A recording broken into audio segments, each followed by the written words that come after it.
Welcome to On My Block podcast and Green Bay Packer podcast. I'm your host, Amon Green, along with my good friend and teammate, Mike Wall. Man, Mike, how you doing?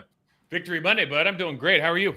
I'm doing fantastic. Victory Monday as well. When we got those Victory Mondays, that means you didn't have to come in and watch film. And some coaches. I'll be interested to see if they do that. Right. I'll be interested because they're playing on Thursday this week, so they'll probably meet today. They'll probably have to meet today, and then they'll get Friday, Saturday, Sunday off, right? Because they have to give them the day during the week. The NFL requires to give them a day during the week, but it feels. I'm sure it feels just as good to come in today, watch some good tape, especially on offense. Some guys made some big plays, and as long as the deal with all these Victory Mondays, it's like as long as you limit the amount of time that you actually have to spend in a meeting room, it's all good. Yes, 100%. That's the key to a Victory Monday. Mike McCarthy was good at that. He loved to get out there early sometimes when I had him when he came into Green Bay. I was like, 5 minutes early, 10 minutes, 15, 30 minutes early. Okay. All right, I like that Jeff Saturday gets his first win. He just starts suppressing it, man. Victory Monday. Let's get to go time. Right already at the box. Hey, sometimes you got to do it, especially when you're in an interim mid-season hire with no previous other than commentating experience but pro football years under his belt. So I'll take this read this week from BetOnline, our sponsors here on the show. So basketball is back, Mike. So BetOnline remains our number one source of all your sports betting needs this season. You'll all find the latest odds, team matchup info, player news, and game trends at BetOnline. And as your continued source of all sports wagering information, BetOnline features live betting, free contests, and giveaways all season long. So always the fastest, easiest way to bet on your favorite sports and events, whether it's NFL, NBA, NHL, MMA, tennis, boxing, and even golf, and of course, esports. And I know FIFA is coming up now in the month of November. They starting it up, so I know that's going to be World Cup next weekend, yeah. World Cup for everybody. Hit the lines there, betting up. So head to betonline.ag to join and receive your 50% welcome bonus and the first deposit. So make sure you use the promo code BLEAV, BELIEVE, to receive your reward. So BetOnline, Mike, where the game starts. So when the game ended, the Packers in overtime was able to get the dub against them boys. So good game all the way through so far. 31-28. First time we've gone over 30 in a long time. I think Aaron Brott said it last night. And it was like, this was that game where I think everybody who's been watching them, whether you're a casual fan or you're a commentator, an analyst, you're going, so you have a balanced offense. You have over 200 yards rushing. You have over 200 yards receiving, and you score 30 points. You win the game. You control this, devastating Dallas defensive line for the most part. Yep. And listen, like Matt LaFleur, we ran a game plan that mirrors the personnel that we have, right? And I love. We talked about it before. They ran 12 and 13 personnel, and Dallas decided to match with nickel the whole game. And they kept Micah Parsons off the line of scrimmage. It kept him in the backfield playing off the ball linebacker. It was like Dallas tailor-made the defense for us to be successful, and we had to execute. Green Bay Packers went out and executed. It was great to watch. Exactly. It was something like watching the game from Philadelphia a few weeks ago against the Cowboys, where they made Micah Parsons make business decisions, running that RPO directly at him, or the option play. And then the same thing here. It wasn't no option play. It was just straight up downhill running, where I remember a few times I see number 11 on his back, JRJ on top of him, and that is what you want to see, and you saw that throughout the game. You saw it in the first quarter, you saw it in the second quarter, you saw it in the third quarter, and in fourth quarter too. So when Parsons, you don't see him really making any plays or not on the stat line or commentating, mentioning his name, oh my God, big play. Yeah. Then offensive line, they did their job and they set a precedent throughout the whole game.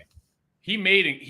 I mean, he's a playmaker. He's an incredible player, and he had seven tackles. I think he had a tackle for loss. Like, he makes plays, but the difference is when you put him at linebacker, he's making a ton of tackles. When you put him at defensive end, all of a sudden he's beating. Now he's like in the quarterback's lap. He's got pressures. He's got sacks. He's got all that stuff, and it hits different. Not only hits different like to us and the commentators and whatnot, but it hits different to Aaron Rodgers. Right, yes. Because that's one less guy. Because DeMarcus Lawrence last night was a problem. Gave us all we could eat. If they would have, it's one of those deals where you're watching and you're like, is Dan Quinn ever going to make them both rush at the same time? Because I know they did it a handful of times. Yeah. But you just go, both of them would have been a real problem. Thank you, Dan Quinn, for not doing that, because keeping that guy off the ball as many plays as he can make, 3-4 yards down the field, it's nothing like he can do on the line of scrimmage. So no, not at all. We'll take it, right? We'll take the win. You'll take the win, 100%. So we got, we had 39 carries for 207 yards. We're averaging 5.3 a carry, had a touchdown. Aaron Jones had 24 for 138. Mm-hmm. Aaron Jones was incredible last night. Aaron Jones is a guy beating Micah Parsons to the sideline, to the edge, times, which you would expect, but still, guys got to do it. And it was it was an impressive performance offensively. Defensively, they've got a ton of talent over there. CeeDee Lamb is the real deal. He's a boss. But he showed up. But it doesn't it just seem like Mike McCarthy kind of gift wrapped this a little bit, because you see the stat line they're running. We played a physical game. They still ran for 10 yards. Tony Pollard's still a really good running back. 115 on 20. They have a good offensive line, but Dak Prescott was, dropping back and throwing the ball over the yard, and not having the game that is required to win. I mean, 46 passes, 27 of 46 is not great. And his picks were probably the fault of the receivers as you look at him, and he did turn it around after that. Yep. But 46 passes, it's just like if Aaron throws the ball 46 times, you kind of expect to lose. Well, Dallas Cowboys should probably expect to lose if Dak Prescott's throwing the ball 46 times in a game. Yeah, exactly. And it goes beyond the recipe of the secret ingredient of being balanced with the run to the pass, and that's what the secret ingredient for the Packer was. They had that 39 touches by among the three runners being Aaron Jones and Aaron Rodgers, and then AJ. So that right there, and that's the balance. Sometimes I believe you even think back to when McCarthy was here in the games they lost. We saw, and any team, not just the Packers, but any team that doesn't have to throw the ball and they end up doing it, 50 for the quarterback having 50 pass attempts, or anything above that, it's like you totally abandon your run, and you have a run game that's there, even though it was just one guy with Pollard, but he was over 100 yards. He made his presence noticed, and so it's just a factor of trying to, obviously you're on the road trying to make something happen, talking from McCarthy's standpoint in Cowboys, and figured that it was going to be the pass, because we saw in previous matchups Savage getting lost in the shuffle, but that adjustment, I think that was one of the biggest adjustments going into this game, putting Rudy Ford back there to where he has a better instinct and maybe got more prepared better to watch how he can read the quarterback's eyes, to read in a receiver, to get in a position to make a better play on a ball. 2 interceptions out of it, but an incomplete is just as good, because obviously it makes the offense having to really work to really get the ball open or to a receiver. But getting the 2 picks was money, especially in the red zone. Yeah, certainly. And I want to go back and just talk a little more offense. Like, when a guy is struggling, he had the big drop at the first play of the year. He's been injured. He comes into this game, and everyone's just waiting, because you see him physically, and he has everything.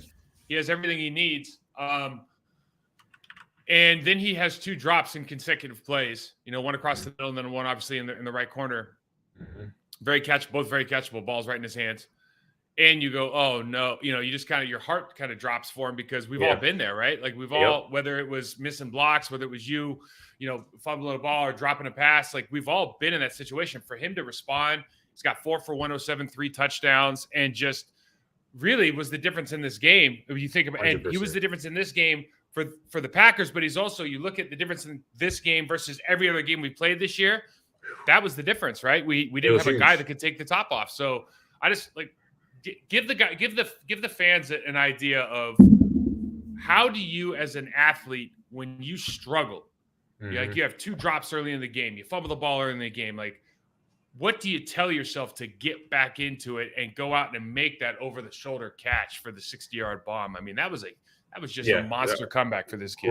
Great adjustment on that pass, by the way. What you tell yourself is you calm yourself and be like, okay, I got this. I'm still out here. They didn't yank me. I'm not on a bitch. From a professional standpoint, I'm still lining up, running these plays. Let's go. I just missed that ball. That's all you say. I just missed that, or I should have held on harder, or I should have focused more.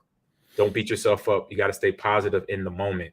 And that's basically kind of what it looks like he did, because then Aaron gives him another opportunity with that first throw. And then later on, after the one first touchdown, I think he had another drop somewhere in the middle between, but then came right back to him in the red zone with the over-the-top crossing route. And I think that second catch right there, then the confidence hit bingo. It hit the hammer on the nail. Ding, ding, ding, ding, ding. All right, my confidence here, because I got open for my quarterback, and now I can understand what I need to do from this play moving forward. And that's what you got to do with yourself personally in your head, and then obviously from the actions. Now your teammate, your quarterback, the one that's getting you the ball, can then have that confidence as well. It's like he almost had to have those other 2 touchdowns, because the one you're talking about, he didn't drop it, but he ran the go route down and he didn't look up for the ball. He looked back at the quarterback. Yeah, that's what I was talking about. He tracked the leg, and you're just like, hey, like hits him with his hand. You're like, dude, what are you doing? You just like, we're just complimenting you. Right. So that's the play I was mentioning. It was there, and he just was late eyes. He didn't get his eyes on the ball sooner. And so, but you never want to see a receiver pull up short. Right, and then not catch the ball. He slowed down a little bit. You never want to see him pull up, man. It's like the worst feeling in the world. But yeah, you go back. You talk about Rudy Ford. Rudy Ford was huge. So that, they kept Savage in base personnel. They kept him back there, but they moved him to the slot in nickel, and we played a lot in nickel. Rudy Ford was great, and we'll show it on tape. You start off the game, and he's physical immediately, right? And he's for me, like the 2 biggest additions about to this team. In this game, and then last week for Isaiah McDuffie as well, was Isaiah McDuffie and Rudy Ford, because they bring a physical presence that this team hasn't had. You have a problem tackling? Okay, we'll bring 2 guys in that can thump, right? And those 2 guys make tackles. I think Isaiah McDuffie led the team in tackles with like 13. Rudy Ford only had 4, but he had the 2 picks. I mean, the guy had a monster game. So you start thinking now, how are we going to fit the secondary? That issue might be resolved, because he just had 2 picks. The guy had a game. Isaiah McDuffie, Devondre Campbell's coming back. Quay Walker, and we'll show it on tape. Like, Quay makes athletic plays in space, and there's no denying his athleticism, and he's going to be a baller. But he gets ate up by guards and fullbacks, and it happened all day yesterday. And so the difference between Isaiah McDuffie and Quay Walker in the run game, whether it's can you bring Isaiah McDuffie moving forward in when it's 12 and 13 personnel and run situations I'm talking about when Devondre Campbell comes back, like that dude needs to be on the field, because he changes the demeanor of the defense. Yeah, he brings that size and ability that you're talking about. And because Quay Walker being even though first round draft pick, phenomenal range, or I say phenomenal, just the size he is to be in the position he is, that is, you try to toy with having a bigger guy, thinking he's bigger, to then play a faster position at that position, and it is not working, because now offensive linemen know, okay, he's not fast, he's still inexperienced in terms of how to get off the block, so I'm gonna just eat him up in the run game, and that's what happens. That's what's been happening to him, but he'll learn, as this season goes on, and obviously as the years, as he plays in his Packers defense goes on. Yeah, let's talk about a little bit trench warfare. Let's get into it, because we got some tape to watch. And the fun thing, I think, for me was, like we talked about it, Dallas decides to match. We go 12, we go 13, they stay nickel, right, 6 down in the box, and you're just like, I can't believe they're going to do this the whole game, and they did. And we ran all day on that front. And what I love is, go to this tape right here, man. It's like, it feels so good when you commit, right? Committing feels it just feels right. Yep. And we look here.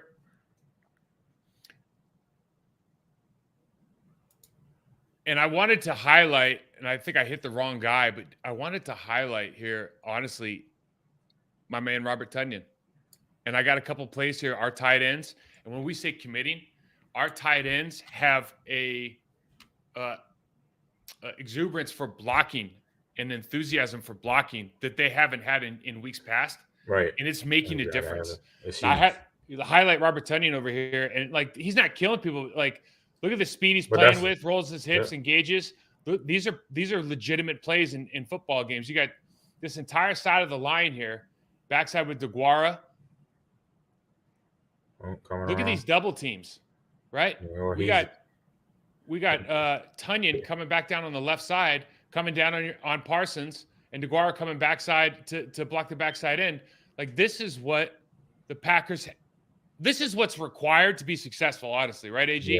Yeah, it is. DeGuara, he's bent at the hips. I say only thing Tonyan, he has to get more of the body of Parsons, because he got a little bit washed out And the effort, you could tell, wasn't quite there, but better than past games. And then the same for DeGuara. He's not same, but he got in there, got bent this up and extended, was able to make some room. We're just trying to at this. I think at this stage, with some of these guys, right? Like if with Mercedes Lewis, we'll sit here and nitpick his technique all day.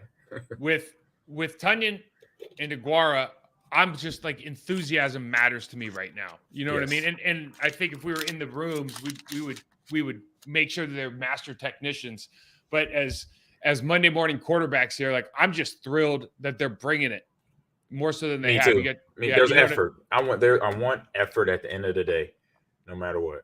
Now, this is something that we got. This, we can't show all good stuff, right? Like, Myers is getting pushed back in the backfield. Every time we try to go sideways with Myers, it just doesn't work against a heavy shade. And you see here, AG, it's because he steps underneath himself, right? That first left foot step underneath, backwards. Anytime you do that, you rise up immediately. You get pushed in the backfield, and these are the kind of things that happen. And against a heavy guy, that's tough. With a nose guard or a 3-tech right in your face like that, that's hard to recover. What you'd love to see, though, about a Dylan and both AJ and Aaron Jones yesterday, we'll show a couple more of them, is like they didn't allow that first person to take him down. They didn't allow that. And I think that's sometimes the difference between it's huge having a 50-yard game and a 75-yard game or a 75 on a 100-yard game. It's just like the running back's effort to not get taken down by the first guy. And they did that. Again, there's just like this enthusiasm and energy around teams. And maybe I'm projecting, bro, because we love to do it so much. But when a team runs the ball, it feels like there's just more energy around individual players and therefore the group. Yeah, because that extra effort to fall forward every play as a running back, the linemen see that. Y'all saw that, when we played. And now this line is seeing 33, 28, even 12, getting down the field, moving the ball, moving the chains. And then for them, they got that extra energy to go make the extra block. The tight ends do. The wide receivers are doing it downfield. So it's an infectious thing, a good thing that you want everybody to be infected with. So we got that pony personnel right now. So again, if it's 12 of 21, it really means the same thing. But you got Parsons off the ball. We got 6 down on the blocks. And now you look at this and you go, oh, well, goodness. Parsons is now outside of the box, and we got the safety down. So what do? Tunyon lays him out.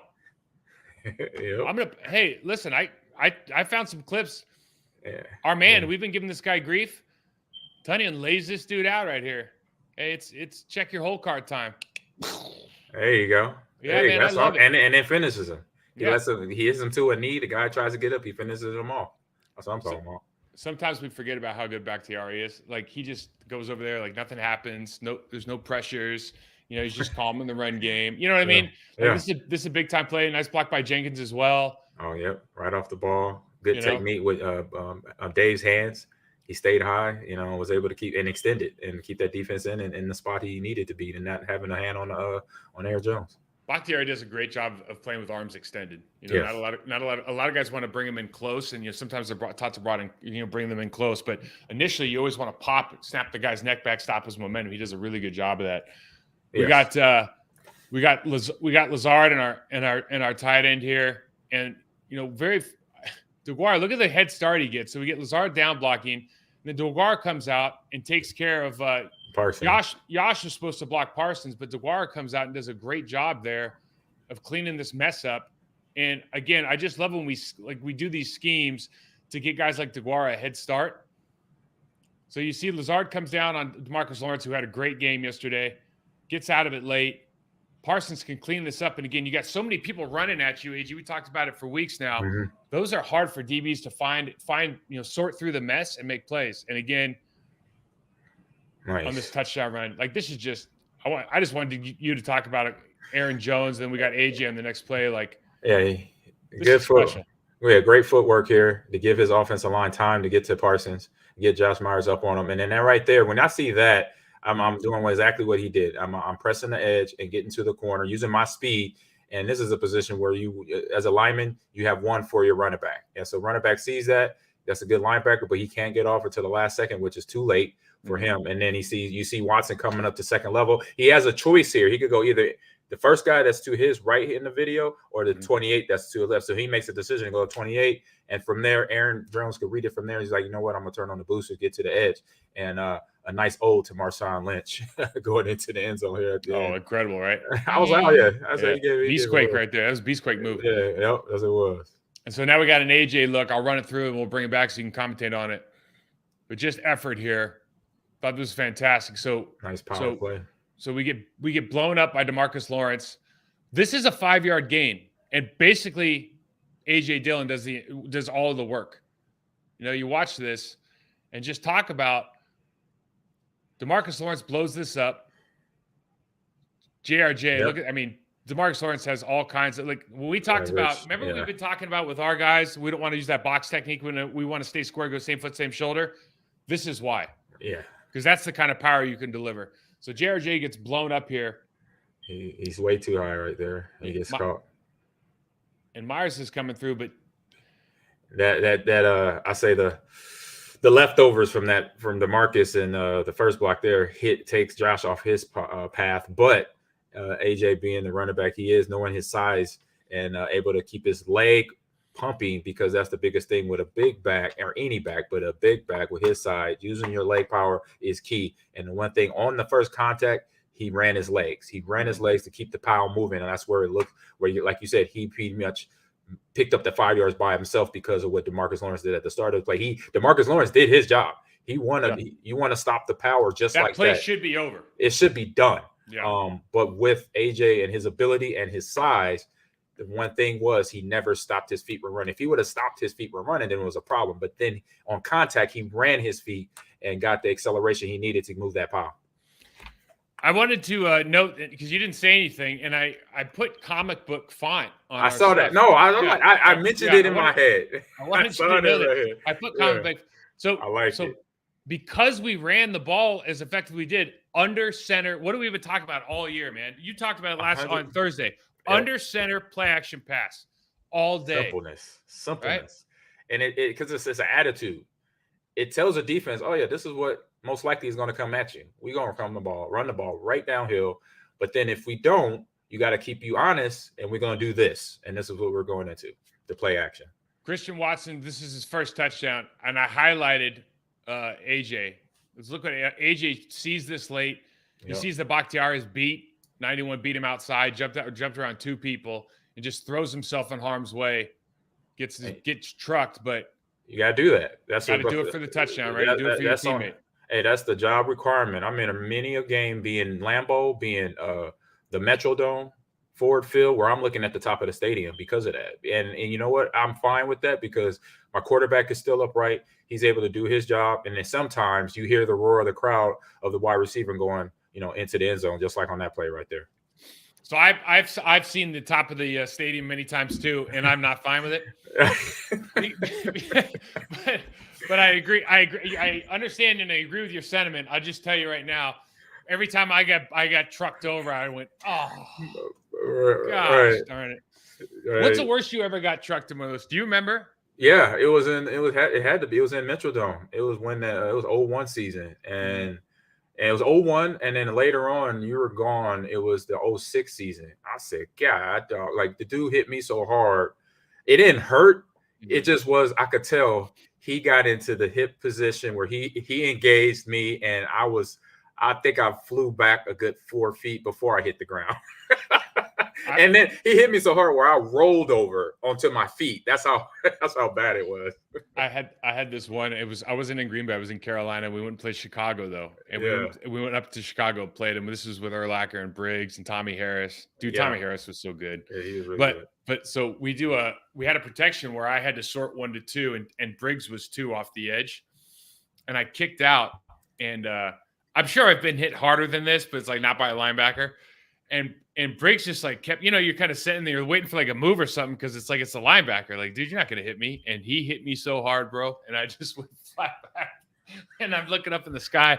And thank God Delhomme got rid of the ball because like if a guard gets knocked over by a 245-pound linebacker for a sack, you pretty much you might as well not get on the bus. You know what I mean? Because like you are never going to live that down. Right.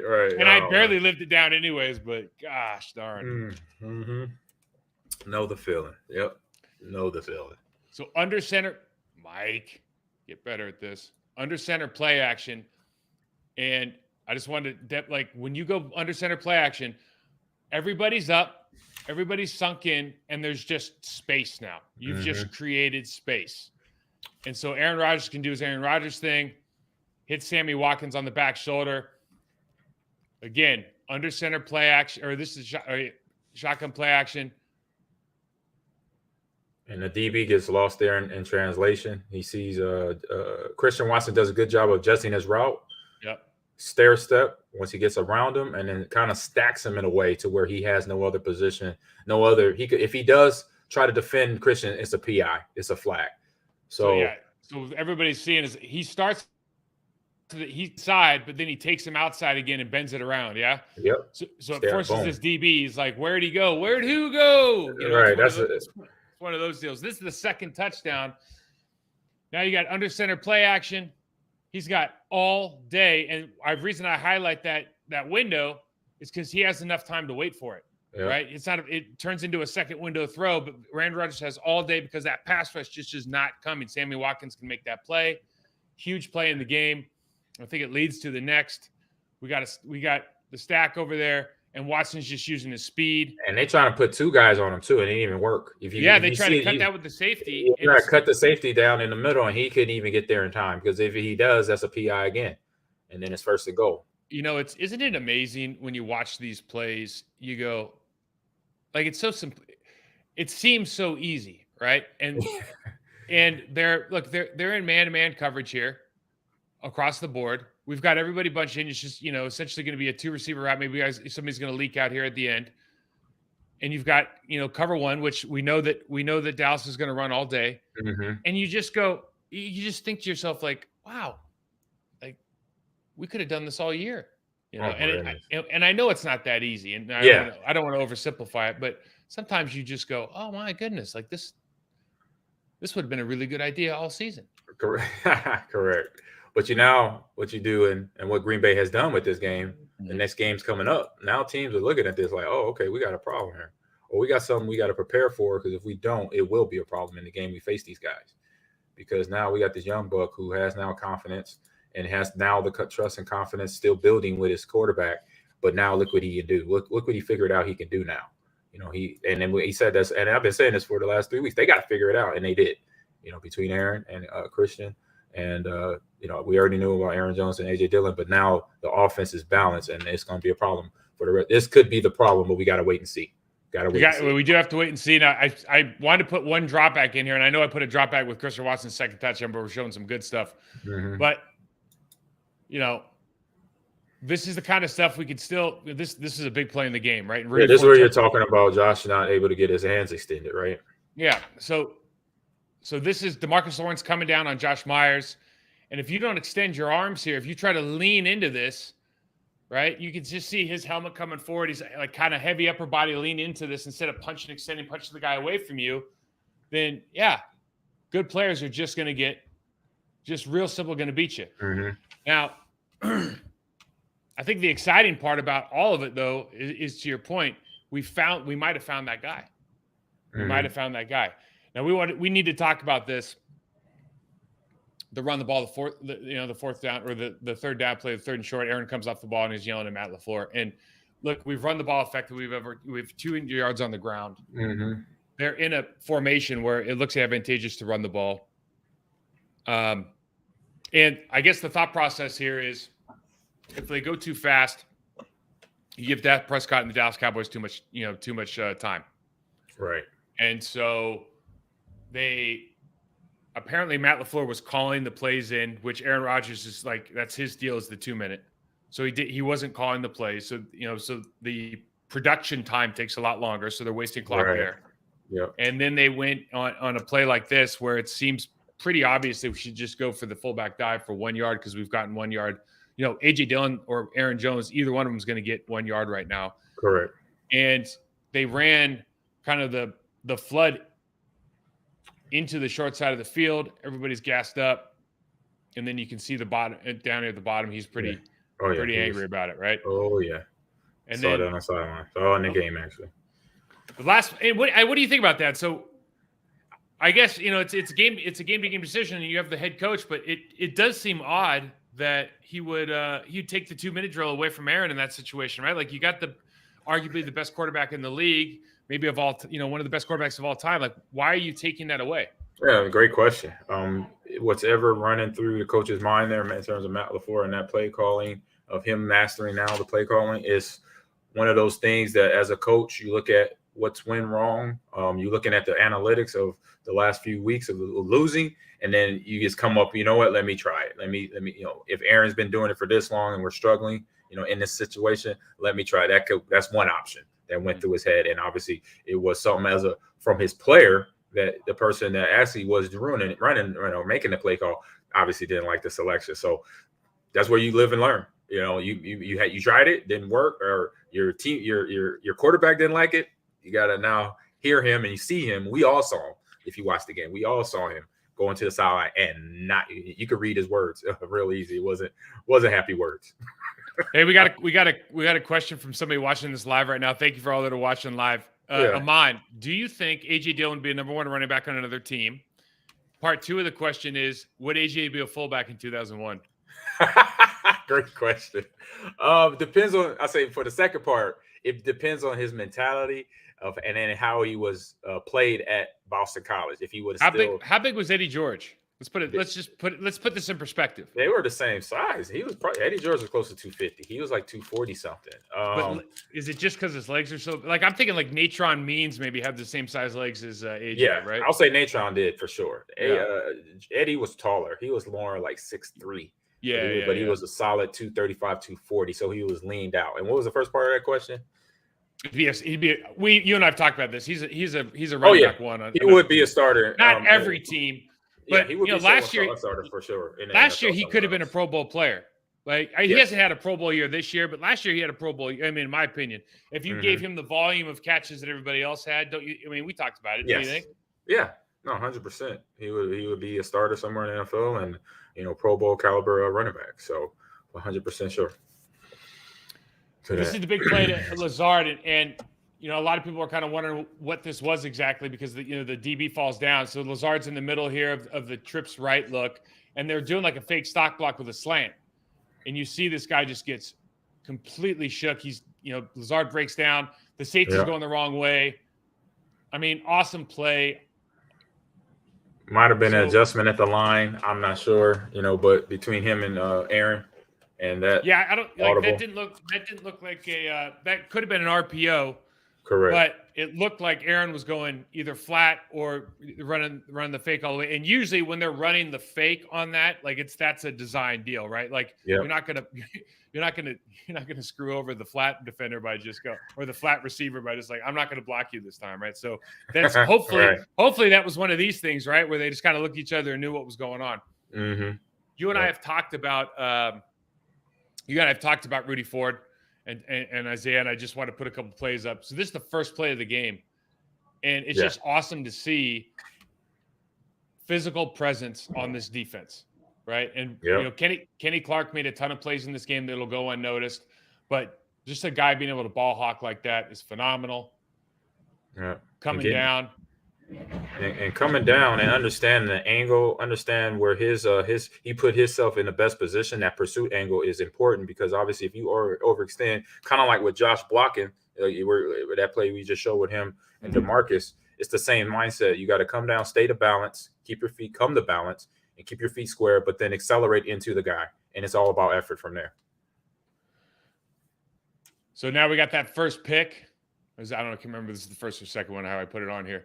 So I think it's the second. They're playing cover 3, but they had the safety stack, so they pop out to a cover 3.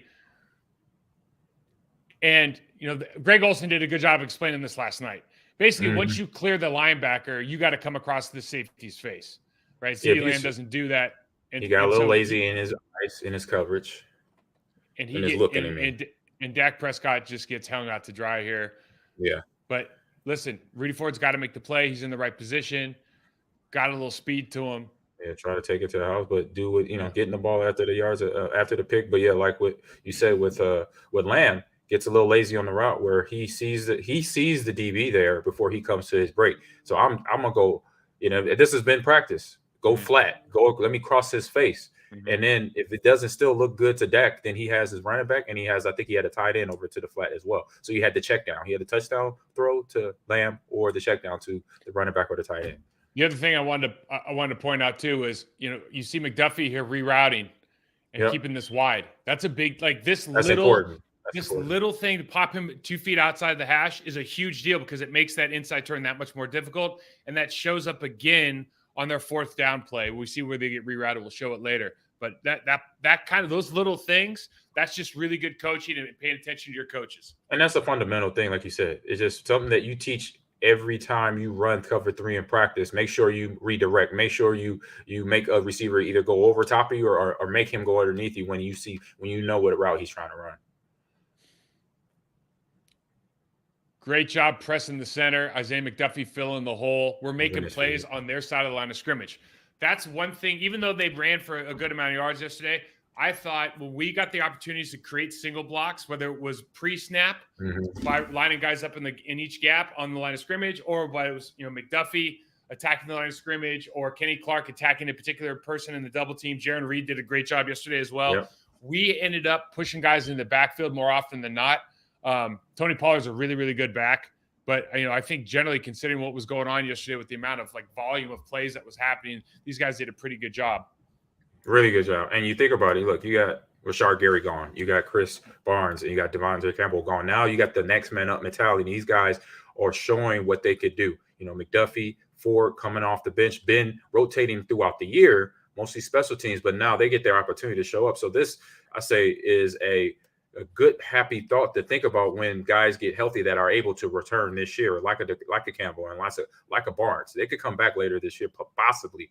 And then now you still got guys that are really locked and loaded and understand their position and have that confidence to play and make tackles in the backfield, like McDuffie and like Ford. We see this is Kenny Clark, and Kenny he has so many plays in a game that you might not notice, but he lives in, if you single block him, he's just living in the backfield. He's posting up on the line of scrimmage. He had a couple plays yesterday I didn't put on here, but he's literally at the feet of the running back all the time, making him cut. What was the big thing as an offensive lineman, as a running back, is we don't want you to have to cut early, right? We want you to get into your groove, whether it's the second, third step. And when you cut when you're supposed to cut, and if you have to cut before that, your momentum might be a problem trying to get through that hole. Right. And so when you can penetrate on the line of scrimmage and change that line of scrimmage for these offensive linemen, it just makes a huge difference. This is Enikbari, and we were talking about box technique the last 2 weeks, and how if you box, which means if I show my chest to the guy coming across to block me, I can't get outside now. There's 2 things. 1, I'm not very strong at the point of attack, and 2, I can't get outside if the guy tries to bounce. We just saw DeMarcus Lawrence do it on their film, but this is the first time in a while we've seen one of our guys do it. Anybody right here, pops, goes same foot, same shoulder, stands the guard up. Now there's no space for 34 to go anywhere. 0. Right? This is why, these are little things, and I think they're being taught the other way. I think he just did this because you go to some other plays in this game, and the other guy's boxing. He just did this, but this is one of those deals where you got to take a hard look at as a coaching staff and go, okay, he's in an advantageous position. He can actually create more violence towards the guard pulling in this position, and he can open up. If the guy bounces, now he actually can open up his hips to the sideline and make a play. Yeah, so good job by him just making something happen. You creating a muddle, creating muddy ground for the lineman and a running back trying to get his feet going. And when you do that, you muddle things up. So then that like with AJ, we like to get his feet accelerated, but with a back like that for Dallas, number 34, and then Pollard too, you muddle things up. Then it's a problem where they can't get accelerated, and then you have it as an advantage of defense. Then you have that advantage to try to tackle better. So we talked about the keys to the game being for the Dallas Cowboys tight ends and what kind of job they can do. And I wanted to show Enikbari does a great job of splitting it here. And then actually all across the board, we got McDuffie, our defensive tackle. I think this is Reed. They just do a phenomenal job gumming this all up. So you start outside. Now we got nowhere to go. He's freed up the safety. Yeah. Because McDuffie came and attacked this center, I'll go back. And I want to point out something real good. Look, just another detail with McDuffie and his technique on why he is a great tackler. So when you run the ball here, or when you run the play real quick, this first contact that he gets to the center, look at his hands and look at his eyes. His hands are on the center just for position, but his eyes is following the running back. He's tracking the guy. And that's what I mean by tracking. Linebackers, defensive back, they got to have this tool, because if you get caught up with the big guy that's trying to get on you, where he's trying to center's trying to engage McDuffie, but he's already engaged in his arms. If you can't see his arms, but he has a little extension to where that center really can't go out and grab him. And if he does, it's going to be a holding call. But then at the same time, his eyes is tracking that running back, because he knows what type of running back, and he has respect for Pollard in terms of the cutback or keeping it play side up 73 and 60 and 66. But perfect, AG. And what he's really doing is they have a double team on a defensive tackle, and he's turning it into 2 single blocks, right? And it's advantageous for the Green Bay Packers, because now the center's pointed the wrong direction. And as you know, whenever your chest is pointed towards the sideline, you're going to give ground vertically. Yeah, so, and that's where I was talking about a potential holding call could come up, which would be a benefit for McDuffie, and because he's in the right position. Yeah, this is phenomenal. We got I think this is Savage coming down, filling the outside, because Ednubari did such a good job splitting the tight ends. And this is what we saw for a majority of the game, honestly. Like, they did a really good job of just gumming all of this stuff up, turning these into singles. And that's the muddle. These plays for short games. This is phenomenal. That's the muddleness I'm talking about. So then on that last play, Pollard had to start his feet up again. And a guy like him, and he was getting, 5-6 yards of carry, but you make him restart his feet. That's a good thing, because now you got all your teammates to come in and make the tackle. You get all them green jerseys, all those yellow helmets, and we saw Cowboys do that too sometime, where they had a play they could string it out with Aaron Jones or AJ Dillon, and they had a lot of stars right there, all the helmet, because then you making the running back stop his feet and then reset, and that's a problem. And that's a good advantage you could bring to your defense when you know how to technique-wise slow everything up from the defensive side of the ball. How much of that is Isaiah McDuffie? So how much of attacking the line of scrimmage and forcing the issue is Isaiah McDuffie being instinctual, and how much of it is by design so they can free up Quay and keep somebody off Quay? I would say, if I'm going percentage wise, it's about 60% instinctual, and then 40% what he's been coached and watched in film, because he knows his role. But some of the instincts is going to kick in. Like, I got to attack the line. As a linebacker, I got to attack the line, read it. And if it's passed, I get back out of here. But it was a full run commit. So I'm in here, and I'm going to read it with my hands, or place my hands right, read with my eyes, and keep my body moving as loose, where I don't get caught up trying to, take on a lineman one-on-one. Somebody just asked us, don't you think the Packers have missed the presence of Barnes at inside linebacker this year? And I would just say to that, you and I are huge Barnes fans. We talked about him all year last year, highlighting what a great player he was and what a good job he's done for this team. I remember John Runyon Jr. came on and said that he was a leader at a young age, but they hired Quay Walker. Quay was going to play regardless. Chris Barnes could have had the training camp of his life, and Quay Walker was going to play. Devontae Campbell was the first team All-Pro last year. So I don't know how much we missed him, in the sense that he wasn't going to get a ton of snaps. And to be fair, Isaiah McDuffie has been absolutely balling.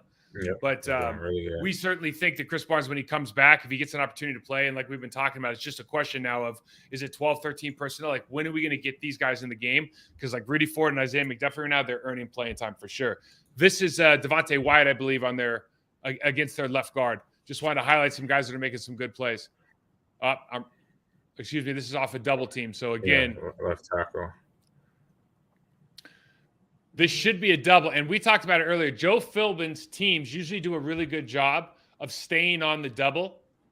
But because he attacks the tackle, instead of trying to take on both the left guard and the left tackle, two hands, and trying to hold him up, we're taught to attack the tackle alone, turn it into a single block. Because the tackle's not really thinking. The tackle's thinking he's coming in to help, not that he's taking on this entire block. So you can see we're winning with inside hands. You see the body position of 73. He's kind of contorted and twisted. He's bent over. He's on his heels now. Yeah, he lost. And this is exactly so. Even though the right or the left guard can get up on your linebacker, you're going to win at the line of scrimmage, and now you can fall into this play. So it's for a short gain. Again, I think at the NFL at this level, 2 and 3 yard gains, like we call those victories, Oh yeah, that's a win. Little space. All right, you can. I had to put this play in, dude, because it's freaking love this play. So do you remember Trent Williams last year in San Francisco game? Yeah. Okay. So poor our man, sorry for highlighting you, but this is awesome. So we got come across and he just lights him up and gets that free shot out of nowhere. So like imagine you're playing defensive end here and you got the tight end coming off from off screen running left to right. Yeah. You got two tight ends in front of you. They're in 13 personnel. 84 shows like he's going to take you on. All of a sudden, this dude comes out of nowhere and just monsters you. Bop! Right, yeah. Drops you. Dude, that's an awesome play. Honestly, it is. An awesome play. It's a good play call, good, I say, design to give that tight end momentum at the snap of the ball to make that contact because that means the quarterback coach, or not the quarterback coach, the offensive coordinator, whoever designed the play knows that he's going to have to deal with a heavy guy. So giving him that momentum to go into the block is important. So both Jair and Rudy Alexander. So Rudy Ford. Alexander's got outside leverage here. So he's in the position to make this play. Rudy Ford's got to understand that this is now a combo tackle, right? So when CeeDee Lamb catches this ball, you can't over pursue. You already have help on the outside. He over pursues, slides in, makes a great play for a touchdown. These are kind of the unfortunate things that happen that can be remedied if you just understand your team tackling concept. So we go quarters here, and this is a great concept, right? They got trips left. I'm talking about the Cowboys now. Cowboys got trips left. They have single receiver to the right. We go quarters, but we're going to trap the inside. So they call this tan. There's gold. There's a couple different concepts that defensive coordinators will call this, but essentially the quarters away from the trip side is going to trap the inside receiver. And what that does is essentially leaves your backside one-on-one. So your man coverage on the backside, Dak sees it early when you see our safety turning his chest to the inside receiver, just going to take advantage. Easy pitch and catch towards the end of the game in the fourth quarter. Big play. And then Dalton Schultz here. It seems like we're always getting beat on crossing routes. We knew he was going to be involved in this game. We talked about it on Thursday. But they get caught up, and Amos just doesn't get there in time. A couple good plays. So this is on the last play? Yeah. Was that the first linebacker Quay, or was it McDuffie? They manned this up. This is McDuffie. McDuffie, okay. Right? Excuse me. They're reading this out. This isn't man coverage for them. So they pass this off. But really, Amos is supposed to drive on that. And it's just a little bit sooner. Yeah, it's one of those, and that's one of those plays, AG, where like you see it, and like the coach is going to go in and say, "You should have done this, you should have done that." But the truth is, if you run these plays really well, you're probably not going to stop him down there, right? Because there's a lot of stuff going on. There's a lot of people crossing your face. It's just very, it's very, very difficult. It's huge. Great rush by the young man here. We haven't seen a ton. Or is this Jaron Reed? Sorry, this is Jaron Reed on a huge play in the game. And I just wanted to show, like, when guys are playing well, sometimes it goes unnoticed. This guy showed up a lot in the run game, turning those doubles into singles last night, but also pushing off that elbow right here. Gets that left elbow. You see the footwork for the left guard is terrible. He's got his left foot in the air, right foot in the ground. He's bracing. Left elbow goes up. Easy turn into Dak. Puts it low. We get off the field. Yeah.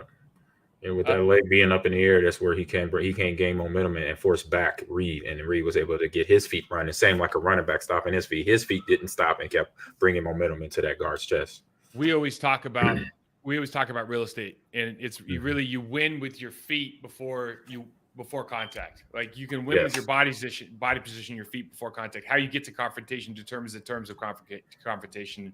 And in that situation, you got poor footwork, you got wide feet, you got feet up in the air, like you said, man. It's problems. This is CeeDee Lamb on Jair Alexander. Listen, Alexander's a really, really good player. CeeDee Lamb is an incredible player. And when you get a guy one-on-one enough times in a game, like he's gonna get his. This is one of those things you just got to appreciate what a good route looks like. Yes, it is a beautiful route. I mean, you say how he shakes him right here. That's just problems, right? Like that almost looks like they drew that up in the sandlot. It was, but just problems. Yeah, coached well, set him up right by using, as we used to say, running routes, give him a little head. He did. He gave him a little head to the inside, and he bit on it. Everybody knows Jair as an aggressive cornerback, And so you give them that little detail right there, that little head to the inside, and they're able to break it out. You got a free route. So we talked this is their last play. We talked about earlier how Isaiah McDuffie rerouted CeeDee Lamb on the pick for Brady Ford's pick. Mm-hmm. So now you get trips right, and both of these guys are going in the middle. But because McDuffie reroutes Lamb again outside, pushes him wide, he's almost hip to hip. He's probably a yard off of Dalton Schultz here, and they both break in, and it screws up the timing. So Dak Prescott gets to the top of his route, and there's nobody to throw to. He all of a sudden, both defensive ends win. He has to step up. That throw is over. He's got to look for his next option, right? Exactly. So it's just that little detail of the coverage and the detail of the technique marrying the rush. Gives both defensive ends time to win and get there because he can't 1, 2, 3, 4, 5 pop and throw because Lamb has been pushed wide. And this is just like when it all comes together, man. It really looks great. It was really good. So this is good basic fundamentals of playing cover 3 or playing his coverage technique and McDuffie doing that, and he did it the whole game pretty much. So good job. Yeah, he was. If I was giving out game balls, obviously Rudy Ford is going to get one, but again, I think like Isaiah McDuffie I just really think the physical presence that he brings, and like it's easy to say, well, yeah, Kenny Clark does that too, and if you watch this tape, like he shows up a ton as well. But Isaiah's coming in, not a starter, leading the team, and I think he has 13 tackles in the game, and just playing again with a physical presence. I think that's an impact performance, and like I honestly hope when DC comes back that he finds a way to, the coordinator Barry finds a way to get this guy on the field. I don't know if it's going to be by personnel or package, but he needs to be on the field, man. He's too valuable, particularly in the run game. Smart, has the IQ, very high IQ in terms of blocking, get off blocks, and pass coverage as well. So he's pretty much, for me, linebacker whole package right there. Yeah, love it. Hey, let's get off my lawn, man. That's enough recap of the Packers. We kind of talked about the Matt LaFleur thing taken away. Like, I don't know why. I don't get it, but maybe we'll just move on to the next one. Yeah, get on my line with that one. Do you know what I'm talking about here with No, I do not. I don't. Thomas? Okay. No, what happened? So Jeff Saturday gets the job, and everyone has these that opinions. I know. And I think a lot of the opinions on different sports entertainment channels were for different they're reasons. everywhere. But for example, ESPN, you go to First Take, listen to Stephen A. Yeah, I watch First Take. Those guys, right? Chris Greeny, Ryan Clark, Greeny, Orlovsky. And, it was more.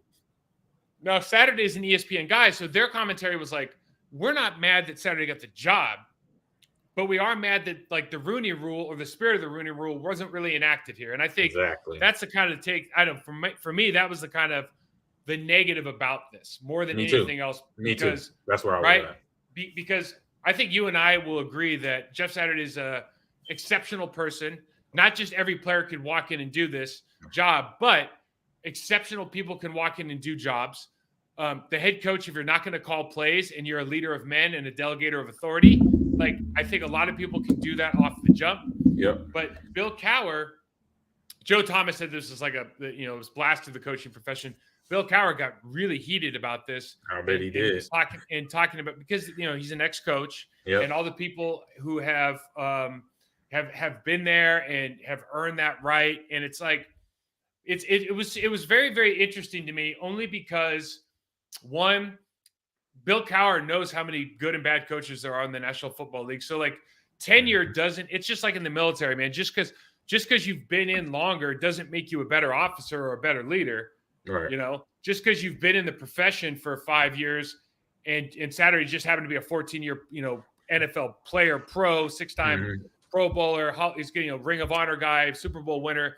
Like his resume is pretty stacked. So I take issue with the idea that a guy can't come in and be a leader of men and a delegator of authority just because he doesn't have experience. But then again, I think it all goes back to the Rooney Rule and the idea that, well, you say a lot of these candidates that are qualified don't have enough experience. So, we talked about that last week, but between him and Joe Thomas saying this is like a black eye to the coaching profession, I think it's really just commentary on what billionaires, are saying they can do whatever they want. I don't think it's necessarily a dig on anybody, right? Like if a qualified person was on, if if a person that Jim Irsay thought was going to do a better job was there, he would just put them in place. It just so happens that Jeff Saturday has done a phenomenal job staying close to the organization, being a paid consultant. So basically talking with all the brain trust at ESPN about them all the time. Orlovsky, Canty, Swagoo, all Nina Kimes, who's a genius, getting all this information and then going over and telling Irsay, like, oh, yeah, this is what we see, right? Yeah. And then so Irsay's building up this trust of like, man, this guy's got all the answers. Like you can like, it's very easy to see how this happened, I guess is what I'm saying. Yeah. But I would say just, that where it lands and how it lands, and obviously when it lands is how everybody's commentating on it, giving their opinion about it, and rightfully so. Everybody's owed that to their opinion.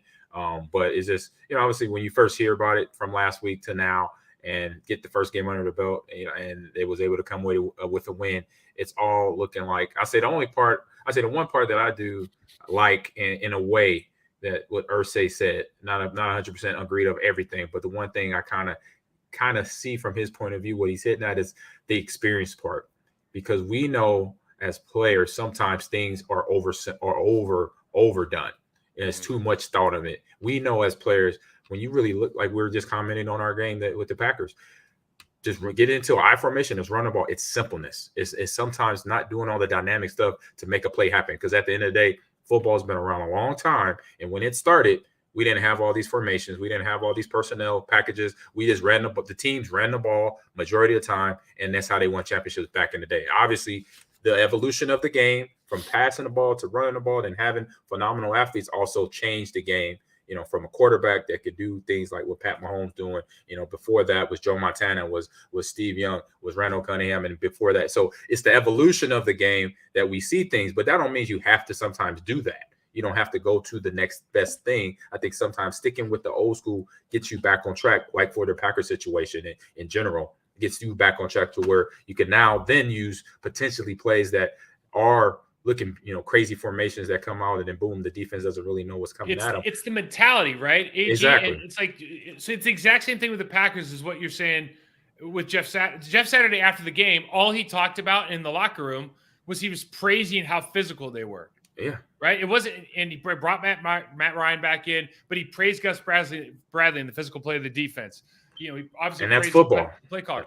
Exactly. Yeah, that's football. And so I think what everybody misses, and what I think was missing in the NFL, quite frankly, is because all these scheme guys came in, what's missing, it's not like you and I are not against running complex plays. No. What you and I are against is thinking that the complex play is football.